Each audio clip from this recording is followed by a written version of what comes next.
Okay, hopefully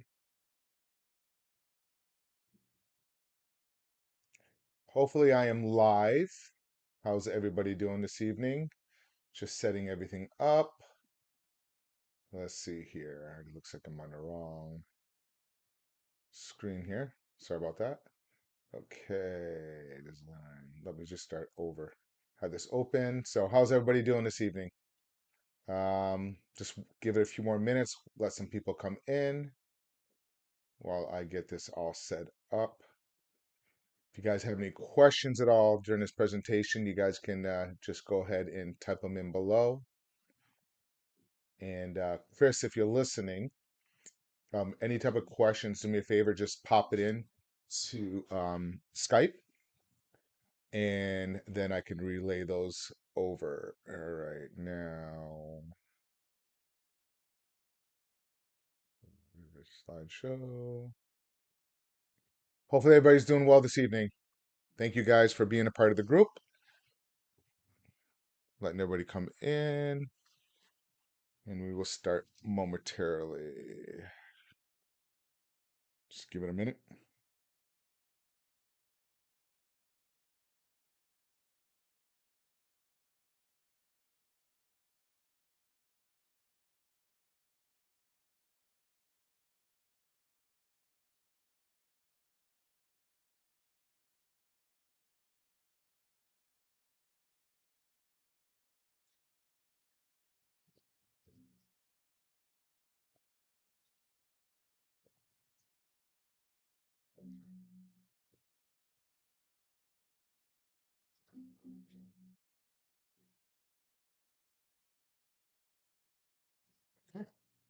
How's everybody doing this evening? As most of you know, my name is Mark Monroe, and usually I don't talk into camera like this. I'm usually engaging Zoom or teaching people or whatnot. So this is a little different for me. It's a little weird, but we'll see. Hopefully, we'll get some interaction going on here while I go through. So, a couple weeks ago, we posted something in a group asking people what kind of information they wanted. About raising capital, structuring deals, underwriting deals, and one of the biggest, the number one thing is how to find creative seller financing deals. And I know you guys are in a group, you guys are in here looking to buy creative seller financing deals, and which is great. It's a great marketplace, great resource place. I started this group a few years ago to list my own properties, and the thing just took off and kind of it's its own animal. And it's a lot of work. I actually have to have two VAs on here pretty much full time, just kind of keeping this group clean because we get a ton of spam crap, people trying to come in, fake lenders. So we really kind of filter out the lenders. If you want to be a lender in here and you want to promote yourself, make sure you reach out to one of us and make sure you're screened. No offense, but there's a lot of scam lenders out there. And if you guys are trying to look for lenders, be very, very cautious. You guys are posting, hey, I'm looking for a private lender. Be very, very cautious. But, anyways, we'll come back to that in a little bit. So I'm going to just go on, talk to you guys about how I find deals and how I've done stuff. And I've been doing this for many years. And I've built up my bird dog network. That's really where I get my deals. But over the years, I've done many different things. I've done marketing. I work with agents. I love agents. I work with wholesalers. Wholesalers are great, long as they're realistic. Some of these fees are getting a little crazy, which we don't mind paying the fees as long as the numbers work, but sometimes the numbers are not working the best. But anyways, let's kind of get into it. Thank you guys for coming. If you have any questions, just post the comments. So let me go to the next page. So a little bit about me. For most of you guys know, again, my name is Mark Monroe. I started in 1995 at the age of 24 up in the Washington, D.C. area. I started out doing real estate banking. Actually, I went to take this course, want to know a little bit more about loan originating. This instructor worked for Delaware Savings Bank, said, hey, why don't you come work for me? Decided to go work for him. I was there for about a year and about 3 months. Met my two business partners. We went on our own and we started up our own firm. We originally started out as mortgage brokers, but eventually became mortgage lenders. And we ended up having 107 loan officers up in the Baltimore, D.C. area. So we're in Virginia, D.C., Maryland, Delaware, and we eventually got into Pennsylvania. So it's a little bit about my background. What happened was a lot of my clients were investors. I became friends with them, started surrounding myself with like-minded individuals, and started learning how to do a lot of these creative seller financing. Even though I did my first one at 19, I went about 5 years, was in the corporate world, then got into doing it, and then I started really going full force around 1997. I've done, I can't tell you how many type of transactions I've done over the years. It just goes on and on. I mean, multifamily, land development, tons and tons of single families. Um, so that's kind of a little bit about my background. I also have helped people purchase businesses through creative seller financing strategies. We just did a plumbing business not too long ago. That was a seller financing deal as well. We actually got capital back on that deal. What happened on that particular one? It was a husband and wife that own a plumbing business, and they had over 50 employees. They had a ton of assets. Everything, most of their assets were paid off or free and clear, and they wanted 7 million. I structured it, giving them 8 million and $1.5 million down, paying them over 10 years. And they wanted 7 million. We gave them eight. And what we did is we took a loan out against the assets of the business, vehicles and all that, for 2.2 million. The 2.2 we end up giving the seller 1.5 million for theirs. So I do some consulting in the business, but I love real estate. I've had a lot of employees over the years. People were great, but times have changed a lot, and it's just very challenging having great employees in today's world. So I'd rather just keep my business small. I like to travel. If some of you guys seen, you guys seen that I wrote a book called Creative Real Estate Investing, number one bestseller on Amazon. What happened was 2 years ago at this time, my other half's father was sick. We were on Palm Springs, and people kept asking me, "Hey, Mark, over the years, why don't you write a book?" So I wrote a book, and when I published a book, it actually became number one on Amazon for about 9 days. Then after that, people asked me if I had a mentorship program. I really didn't have a mentorship program. I usually JV'd with a couple of people here and there. Kind of that's how I learned the business. But I liked what some of the other coaches out there has created communities. So I'm like, okay, we'll create a community. I don't want it to be huge. I like it small, and that's kind of just easier. So, I have so much bandwidth, but I really am really passionate about real estate investing. So it's a little bit why I end up writing that. And now I do help people some coaching, and I also have a podcast, myself and Gabe, called Real Estate Power Play. Go ahead, you can find it on YouTube. Go to any of your favorite podcast platforms and download it. So it's a little bit about me. As you guys know, I love traveling. That's why I love real estate. The last 2 summers I spent down in Cape Town, South Africa. This summer, I traveled a little bit. I was out in Lake Tahoe, Seattle. The Northwest was beautiful for you guys that live up in that area. It's my first time. I've been up to Vancouver, Alaska before, but this was the first time in the US. So it was just stunning. So, anyways, it's a little bit about me. And let's go. As I said, wrote the book. You can get the book on Amazon if you choose to. So it's a little bit about my book. I'm sure you guys seen it everywhere. So okay, let's dive into here. So we're going to talk a little bit about lead generation and finding deals. So the stuff I'm going to go over is some of the basic stuff that you guys all know. Digital advertising, which you always know, SEO, social media. So digital marketing, I actually had a digital marketing advertising agency at one time. We generated a ton of financial leads, like mortgage leads, debt leads, credit leads, reverse mortgage, FHA. We had clients like Quicken Loans, Bank of America, Solar City. So I did have that business at one time.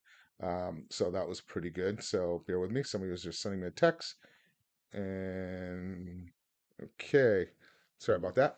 That's Tommy. How you doing, Tommy? So he's watching right now. So Tommy's saying make sure you guys engage. So if you have questions, dive in there and I'll be more than happy. So again, digital advertising, if you have the budget, it's a good way to go. Just make sure you understand your KPIs, SEO. Um, there's a company out there called Carrot. For you guys that don't know it, they specialize in creating websites for real estate investors. I think they're about $100 a month, but I know a lot of people that use them and they're really good at SEO, how they do it. So they usually will take your market. Like I live in Boca Raton, Florida. So they'll create a website and they'll come up with all kinds of words like Boca Raton, Florida, Fort Lauderdale, and surrounding areas. So you get a ton of leads coming in that way. So check out Carrot if you want to. Social media is always good about getting leads. That's how I've gotten a lot of my leads. My attorney tells me I'm crazy. His exact words, he goes, "You're a effing moron." Pardon about that, if anybody's listened. I should blank that out, but he said, "You're a moron, if you will, because I put myself out there on social media so much." But anyways, you can do marketing. You can kind of do your blogs. Videos are always great. Trying to get out there. What I'd recommend is each of you guys make sure you have your own web page and have your company web page, and always put some content out there for your local market, whatever your model is. So make sure you do that and put some content out there. Always put a couple of things out there a week, and eventually people in your local market will start kind of coming to you. I have a couple business pages, one for like commercial real estate, one for residential, for sellers and buyers. So I have a few different ones. I have one page for sellers and I have a one page for buyers, but you can do both and have it all in one. And then I also have one for my commercial, because I purchase mobile homes, multifamily, anything like that. So you definitely have pages set up. Direct marketing. Direct marketing. So I'm gonna have a sip of wine. And, just had a nice dinner, so I'm gonna have a little wine that's crunching my thirst a little bit. So direct marketing. Direct marketing is it's a cycle where I think direct marketing right now is really good. What I always tell people is whatever the gurus out there are telling you to do, always do something different because everybody's listening to them and all the thousands of followers are going and doing the same thing. Like for a while there, the SMS was big. Oh, let's do SMS. So that was big. So direct mail can work really well, especially if you're in the land world. I know a lot of land buyers where they buy land and they sell through seller financing. That's big. Um, it's very good. Just make sure you. It's really comes down to your list and how you target. And if you want to know more about, if you want to send direct mail, just reach out to me or post something in a group, and I can get you a couple companies that do great direct mail. I've done it before. It's been several years. It worked really well for me. Um, it's good. You just got to make sure you have a budget and you're consistent. And one thing about direct marketing is good is because you can send out pieces and then 6 months, a year later, they end up calling you. So that tends to happen. Um, open houses. Open houses are another great source. If you're out there driving around looking at houses, just start talking to the agent. I love talking to agents, just build rapport. So I treat agents just like sellers. You want to build a rapport, build a relationship. Just be yourself and just start building. That's how you build your relationships in the communities. Um, many years ago when I was younger, I would hang around some people that I shouldn't have been hanging around, if you will. They're kind of a little bit of a troublemakers, drama, whatever. And I kind of did the book The Secret and pushed 85%, 90% of people out. And I just started surrounding myself with like-minded individuals. So open houses are good. Realtors are amazing. Start building rapport with them. Realtors, instead of always going out there and just always trying to get a new client, they love working with investors because they get to do many deals with those investors. Okay. All right. Again, we talked about social media, Facebook ads, Instagram ads. They're very well. Um, so Facebook ads and Instagram ads, they're good. They're cheap. But the problem with Facebook ads, what I've always noticed, if you run an ad and somebody goes and fills out a lead and it comes to you, Facebook will eventually start showing your competitors. So you'll be fighting for that seller a little bit. So keep that in mind. So just make sure you're unique, you're different, stand out from everybody else, and build a rapport. We'll talk about that in a little bit, but you need to build a rapport, and that's really what it comes down to is really building. And that's the big thing in seller financing is, and I wasn't going to go here on this call, but I think it's important that you guys kind of understand. One of the key things when it comes to seller financing, yes, the numbers, but the number one thing that's the most important thing is you have to understand, you have to treat it. You're going to be in a marriage with these people, whatever the contract's going to be, 3, 5, 7, 10 years. So when you're talking to the sellers, you got to treat it like think of your spouse. You're dating the first time. You're getting to know each other. They're getting to know you to make sure you're going to take care of the property. You're going to do everything you're saying. And I'm interviewing them to make sure they're not a crazy seller. I've had those. So it's all about engaging. So for me, 80% of my phone call with sellers is just building a rapport with them. And then 20% is about the numbers. And I can get into that another time, but some of you guys have listened to calls where, I had a seller not too long ago that wanted $30,000 down, and I just got on the phone. The house was $128,000, and the seller wanted $30,000 down. It just did not make sense putting $30,000 down, and I knew that was what the issue was. So I just got on the phone for about 30 minutes. I'm building rapport with him. I got to know his dog. I got to know his children. I got to know what his football team, what he works. One of the couple of big questions just in conversations, I found out like he's retired.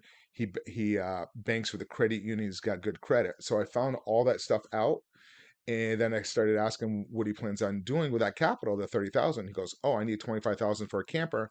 I want some spending money." So then I started talking to him. "Oh, a camper? What are you planning on doing with camping?"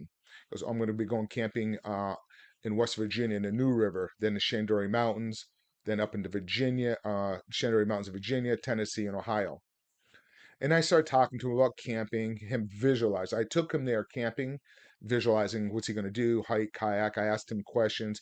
He's telling me, waking up in the morning, smelling that coffee.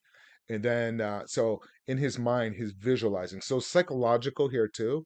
So he's visualizing him camping, being there. So then I come back to him. I go, "Hey, Robert, you're open to seller financing, and you've been trying to sell this for a couple months." I go, "What seems to be the problem?" He goes, "Everybody keeps offering me a low down payment." And I said, "How many offers have you had?" He said he had about 10 to 15 offers. And I go to him, I go, "Robert, I'm going to be frank with you. Nobody is going to put $30,000 down on a $128,000 home when they can go through a traditional lender, get an investor loan, and put less capital down, and find a property that's a little bit more desirable. The rates will be about the same. But this is what I'll do. I'll put $3,500 down.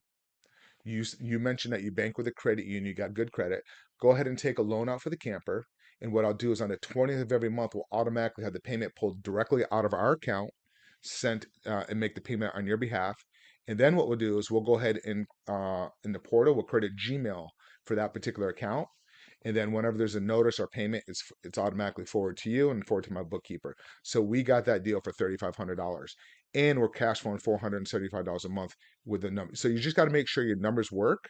But that's just an example because I built a rapport with him, and I understood and I listened to him. So there's two things I always want to know in seller financing: why are they selling, and what are they planning on doing with that capital? Because if you understand those two things, then that's when you can be creative. So, anyways, I got off topic, but I just want to talk a little bit about that.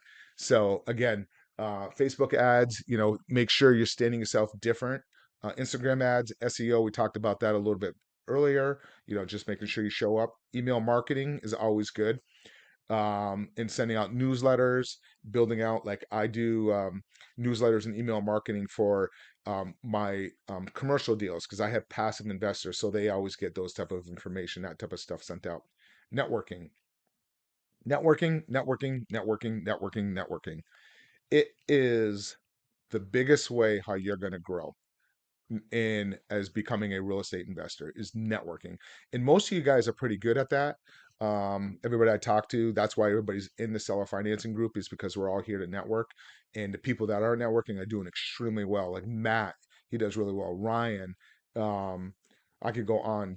John, um, Brett. There's so many people in there. I see always constantly networking, giving advice, and they're constantly posting home. So they built up such a network in the community, even outside the community. So networking is key. And I was on a podcast, and somebody asked me a question. He asked me, "What is the number one thing that made what made me? What's the number one thing that makes?" I forget what was that question. What is the number one thing that is different in real estate, or what I learned in real estate?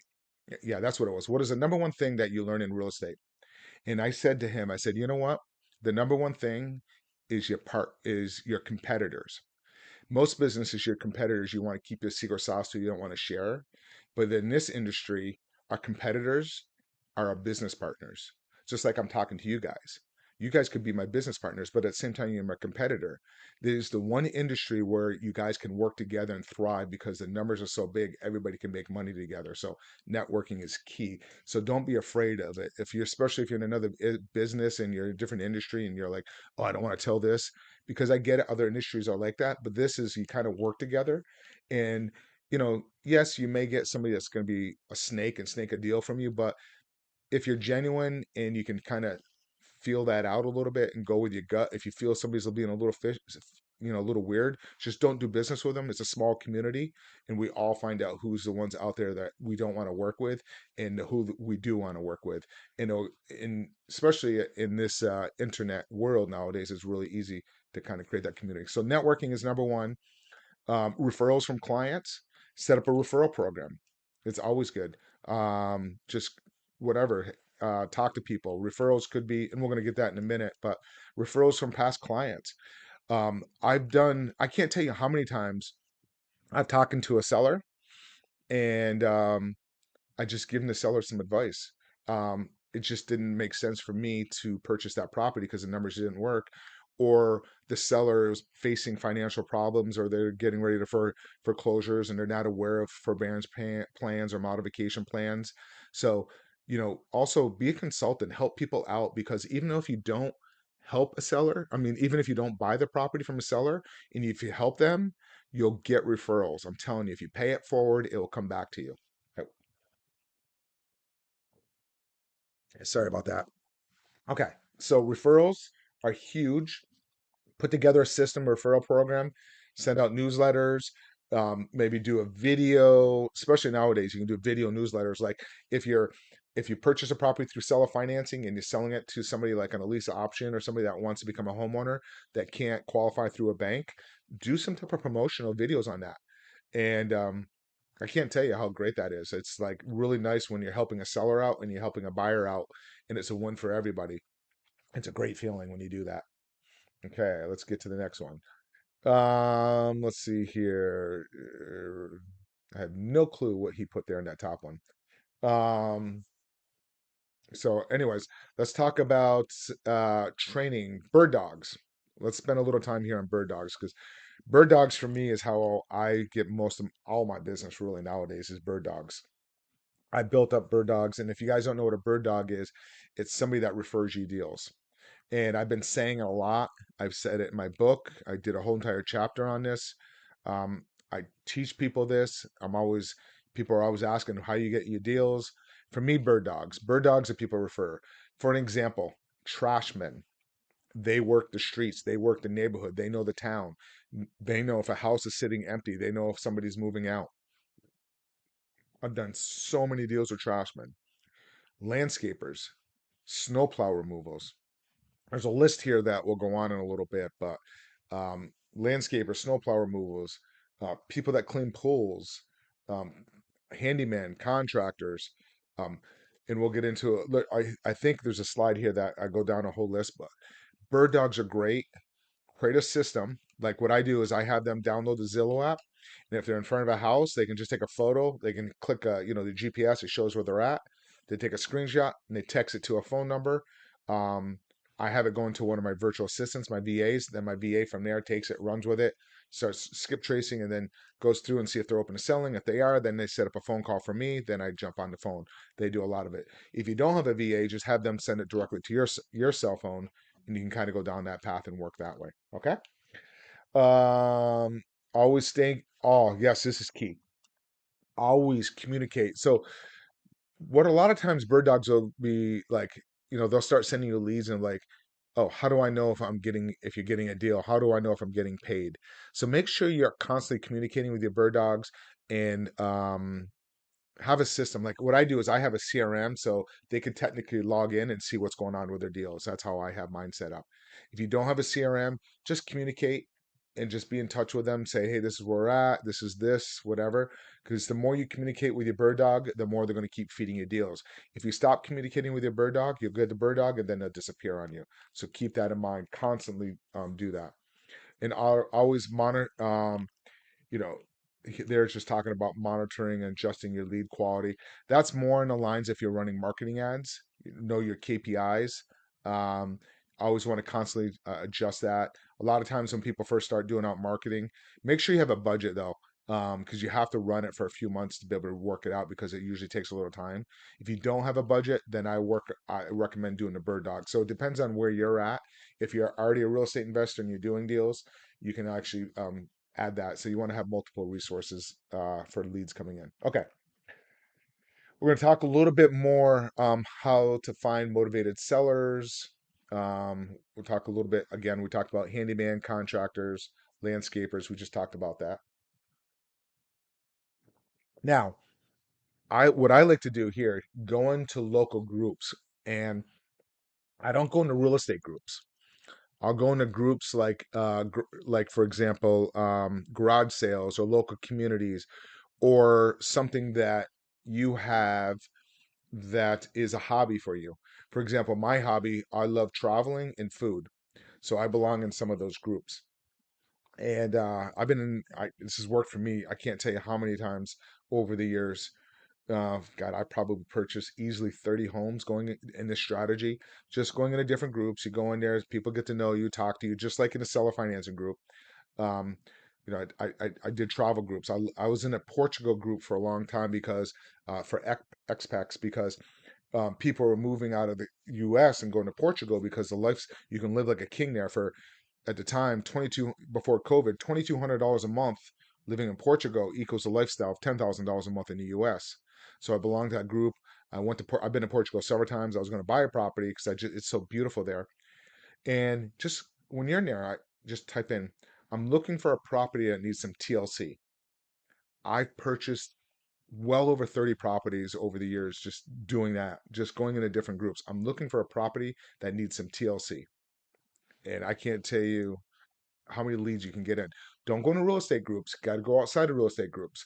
You will sometimes get some people being a little nasty. Don't worry about it. Oh, you just want to steal our home. Hey, for me and my strategy, I'm willing to give them top dollar as long as they're willing to give me terms. That's why I love seller financing. I don't go in there and beating somebody up. I will give them what the price is as long as they're willing to give me terms because I'm going to make money off depreciation over time as long as my monthly cash flow works. Okay. So Facebook groups are great. And like if you're looking for a handyman or contractors, like you're trying to find a bird dogs, you can go to Craigslist, you can do gigs, you can type in go to Facebook group, type in job descriptions, you can find stuff that way. Oh, Facebook Marketplace. Absolutely. You can find deals in there. I found many deals in Facebook Marketplace. A lot of them are for sale by owners. Yes, you get some realtors. And I also, what I love doing, and I don't know how many people do this, I go into the rental sections. And especially if a market slowed down and people have been trying to sell their home for a while, the market this time in this cycle is a little different. There is starting to be some markets where homes are starting to sit for 50 days. The numbers came out in June that the average home now in the US is sitting on the market for 50 days. So it's starting to level off. But if you can find a market where homes are sitting on there for 3, 4 months, you'll see people will switch it to rental because they're bleeding. So I love going into the rental sections and the realtor, you're paying a 1 month's commission because they're switching it. So you're not paying a 6% or a 3%. You usually pay 1 month on that way. And what I like to do, and I will pay them the 3%, but they're anticipate a lower commission.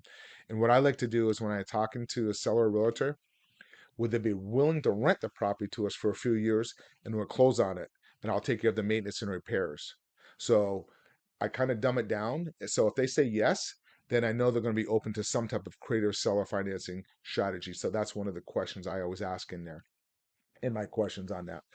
Local meetups. You can download the app called Meetup. You can go to Bigger Pockets. They have a meetup section there.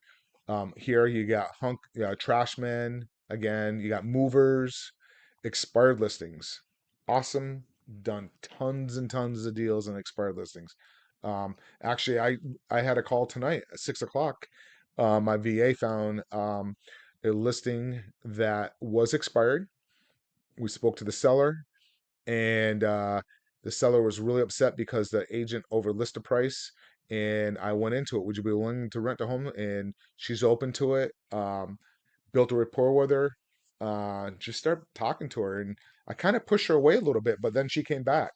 So I like doing the boomerang. I like to throw the seller away, and if they come back, then they're a little bit more intrigued. So that's a great place. Probate. I'm sorry, divorce attorneys. I have several divorce attorneys. Um, Whoops, somebody's calling me. Sorry, people. It's a toll-free number. Wonder what that one is. So, anyways, divorce attorneys. I have several.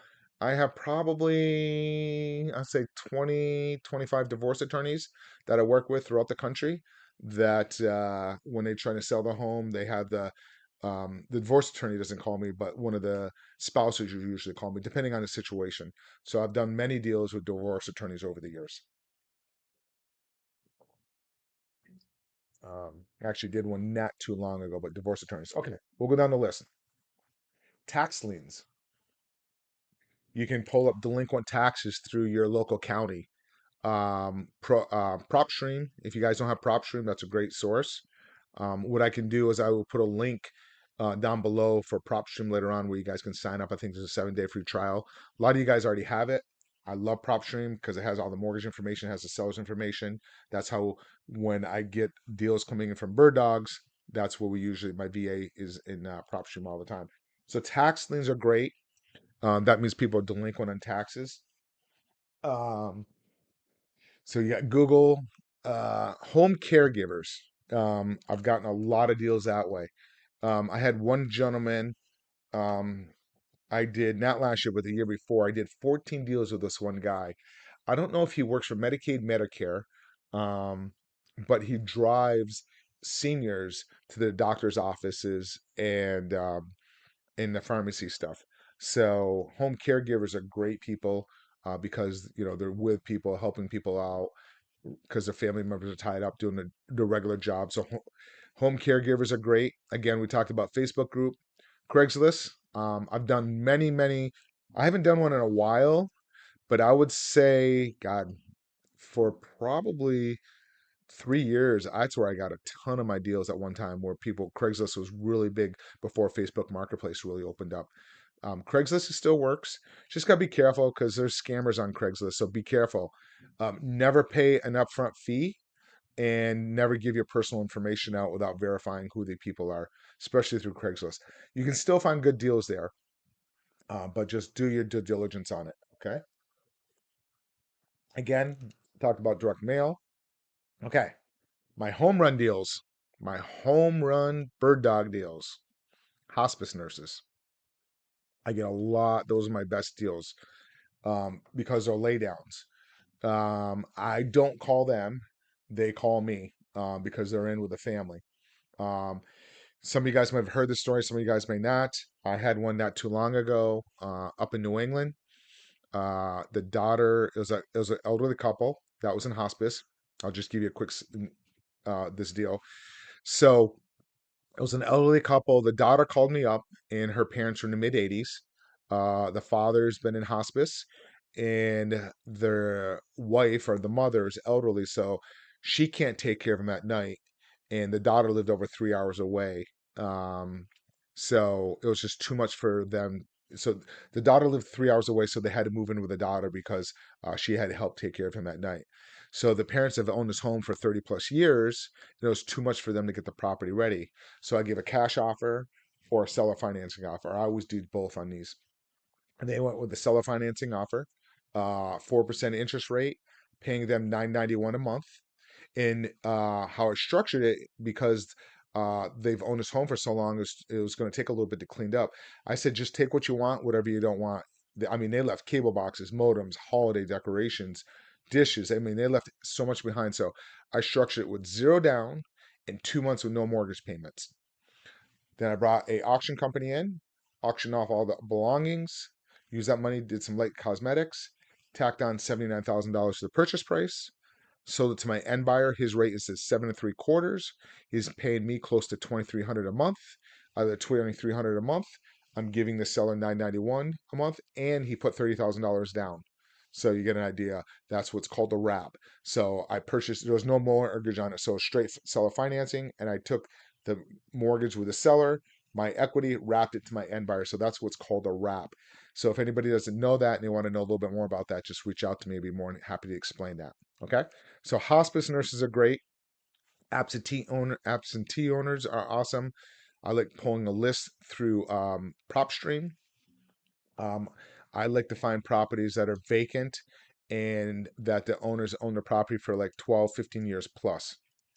Those are the best ones. Typically what I found is if it's an investment property and they've owned it, if they've owned it for 5 years or less, 5 to 7 years, they want to sell that property, roll it into a bigger deal. There's really no meat left on that bone. That's what I've always found. Or unless they're in a financial situation. I've gotten those. I've had one just not too long ago where a couple went through a Burr coaching program and they got in over their head and they need more money. They ran out of money. They need another $12,000 and the house has just been sitting there. They've been making payments on it for a year. They called me up and we're taking that one over subject to. Actually, one of my team members, or actually one of my mentees, is taking that one over. So a little bit about that one. Okay, auctions are great. Auctions.com. Um, those you have to be a little bit more creative. Sometimes you can work directly to the bank. A lot of times you have to buy those. If you have capital partners, you can take those down. Rent.com, as I mentioned before, those are awesome. Probate attorneys are really good. You can go through a pull list by probates. A lot of people that was really big for a long time. I would say around 2005, 2007, it was really big. Probate is still big for people that understand it. You just got to know where to find those and kind of pull those, but probates are really good. Do take a little work, but once you understand it, it's a great niche. Zillow. Zillow's awesome. I've done, God, hundreds of deals through Zillow. I have a VA that's all they do is just go through Zillow for sale by owner. They reach out. Those work great. The one I was talking about earlier tonight, that was from Zillow. Apartments.com, another one. Um, Fizbo, for sale by owner.com. There's some websites there. The EMT drivers, non-emergency drivers, that's one I was just talking about a few minutes ago. Online listings, awesome. Quite a few people in the group here that work with realtors and they add fees onto it. It's a great strategy. Realtors are great. You just got to educate your realtor. A lot of realtors don't understand creative seller financing strategies, so you have to educate the realtor. Bandit signs. I've done hundreds of deals off of bandit signs. You just got to be careful of the municipality that you're in. Um, my first deal ever was a bandit sign. I was 19 years old and did Carlton Sheets. I did a piece of cardboard with a waterproof plastic marker. We buy houses, and I was 19 years old, and I put "We buy houses," put it up on a telephone pole, and I was 19, didn't know any better. I got a call from the municipality. You can't put stuff up on the telephone poles. I'm like, I didn't know. But when I went to go back to take them down, what happened was this guy called me up, goes, "Hey, I got this mobile home for sale. I want $18,000 for it. It's worth 21." I'm like, I don't want a mobile home. Calls me back a week later. He goes, "Hey, I got this. Come on, give me $15,000 for this mobile home. It's worth 21." I go, "I'm not interested." Another week or two goes by. Now I'm doing a boomerang now. Another week or two goes by. He calls me back again. "Give me $12,000 for this mobile home. It's worth 21." Well, now I'm thinking, all right, it's 50% almost. So do you, whoops, sorry about that. Somebody's asking me a question here. Um, you're not showing, you're not showing a PowerPoint slide. You're gone. No PowerPoint slide. Can you guys see me at least? Whoops. Sorry about that. I guess I lost my PowerPoint slide. Somebody said, let me go back. Thank you, Chris, for letting me know that. Can you guys see why don't I talk for a minute here? I keep forgetting to go back and forth. All right, so you can see me. That's good. So there's a list here. Let me see if you guys can see this list. Chris, let me know if you can see this list. Can you see that list? Is that list popping up there? Okay. Sorry about that, guys. So I just want to make sure you guys can see that list. Okay, you can see the list, and I'll go back and let you see me for a minute. But here's a list of different things here that you guys can see. I lost my thought process. Oh, I was explaining a little bit about my deal where this guy, I did a bandit sign, put up on a telephone pole. The guy called me back several times. The last time he called me, a month goes by, and he said, "Hey, give me $6,000 for this mobile home. It's worth 21." Now I knew I was going to buy it, but I kept doing a boomerang like, why are you trying to sell this? He goes, "Oh, I don't live in it. I have lot rent due because it was in a mobile home park." I go, "I'm not interested in a mobile home, but this is what I do. Since you're going to get rid of it so bad, I'll give you $3,000." She goes, "Oh, give me 4,000." I'm like, "I told you I'm not interested in a mobile home." So they came back, and I ended up giving. He goes, "All right, I'll take the $3,000." So I told him, "Okay, this is what I got to do. I have to get a contract." We didn't really have the internet then, so as the way it is now, so I had to go to like an office store to get a contract. I said, "I have to get a contract. I want to do a walkthrough, check it out, make sure it looks good." Hung up the phone, put an ad in the newspaper, uh, in the back of the paper, mobile home for sale. What was it? Owner financing mobile home for sale for $25,000 with $3,000 down. So this couple called me up. They went out and looked at it. They loved it. Gave me a cashier's check for $3,000. I took that $3,000, ended up giving it to the seller. The seller got his $3,000, and then the difference, I created a note for like 7 years, around like seven and a half. It was $300 a month. So that's how I ended up creating that note. So Chris keeps, let's see here. No PowerPoint slide. Yeah, I know, Chris. I'm talking right now, so I'll come back to it in a second. Thank you, Chris, so much. So, anyways, I'm just telling you a little bit of the story how I did my first deal. That was 19. So it was like $300 a month. That was a lot of money. That was my car payment, insurance payment. But then I got into the corporate world for a little bit.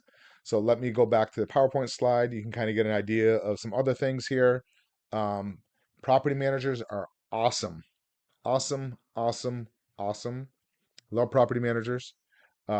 Just connected with one that has 155 clients, and we end up getting a ton of offers out. We locked up, I want to say, 7 of them in 1 week, and we sold 2 of them. And he's already got the clients. So I love property managers, and they're great. They're knowledgeable. They got boots on the ground. Foreclosure listings are always awesome. Um, Now, with foreclosure listings, you try to find out who the attorney is in the area, and you can try to build a relationship with attorney. Some of them also will list their foreclosures on their website. So do a little research in the community wherever you guys are looking for deals. That's another place to go. Code violations. Code violations are great. Um, Water. When somebody shuts the water off, that's a good one, because why is the water shut off? That means the house is probably vacant or something's going on there. Um, Overgrown grass violation. Actually, I sold a property. Uh, Now I'm thinking about it. I sold the property on seller financing, and I guess they had a code violation because the grass is not getting green cut. So I'm like, okay. So I'm offering them. They're having some issues, so I'm offering agreement or cash for keys back on that one. So keep that in mind. When you drive around, you see high grass. Let's see what else. Code violations.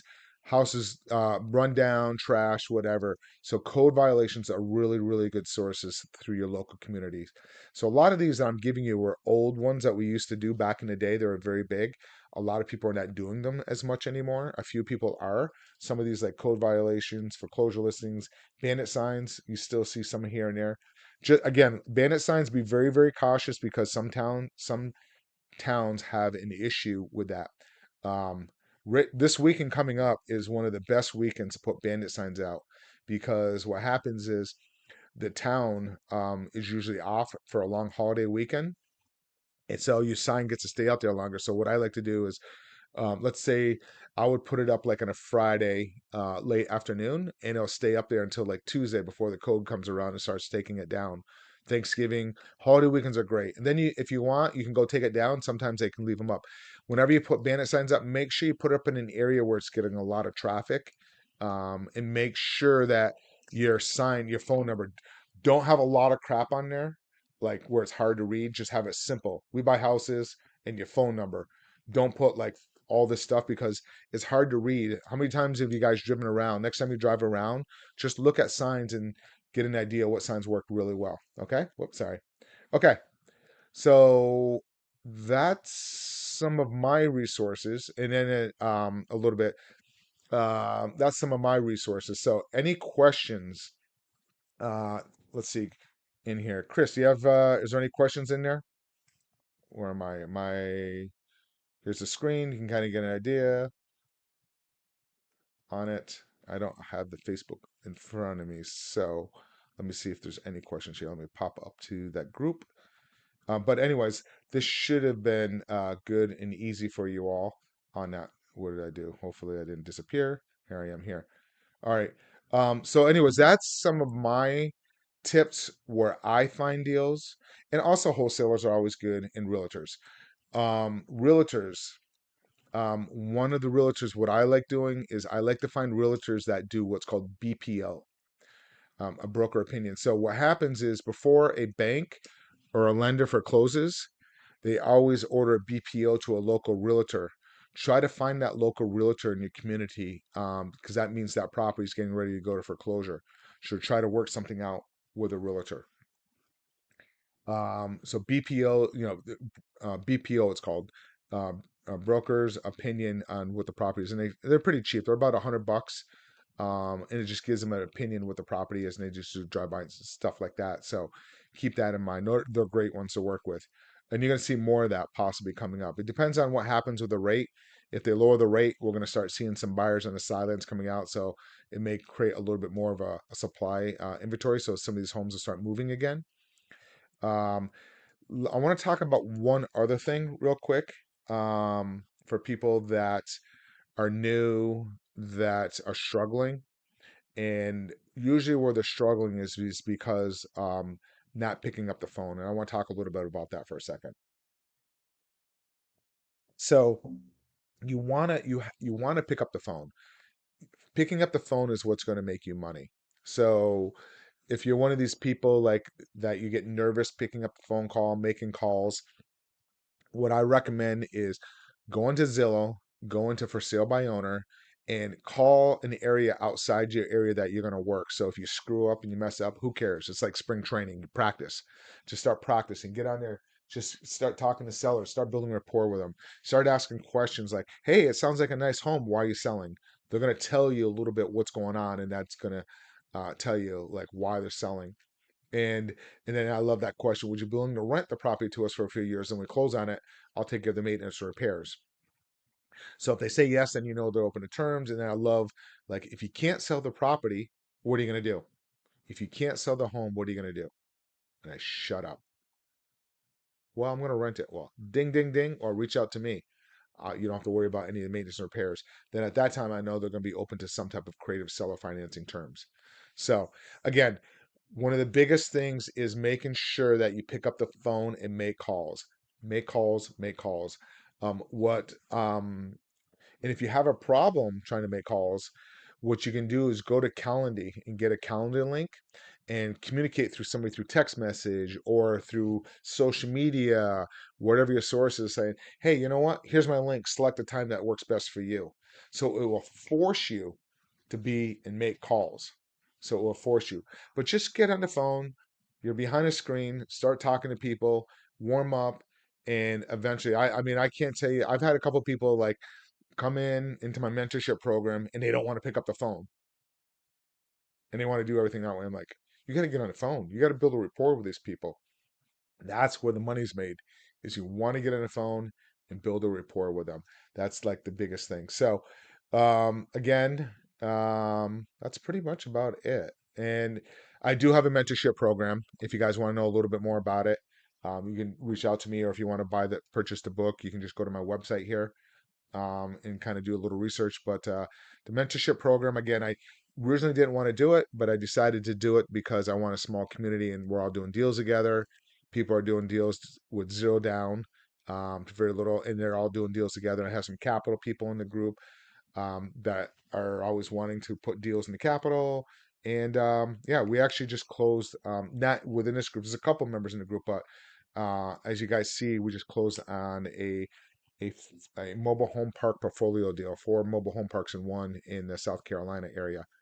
So, and once you understand these type of seller financing strategies, you can do them for commercial. I usually will teach people under residential, and the reason why residential is a little easier to teach. But get out there, find these deals, work with some wholesalers or work with some other investors, and kind of partner up with if you don't have the capital, or find a mentor. But just the big thing is just get on the phone, make calls. I gave you a ton of ways to be able to find leads. find a couple in there that you feel comfortable, a couple niches.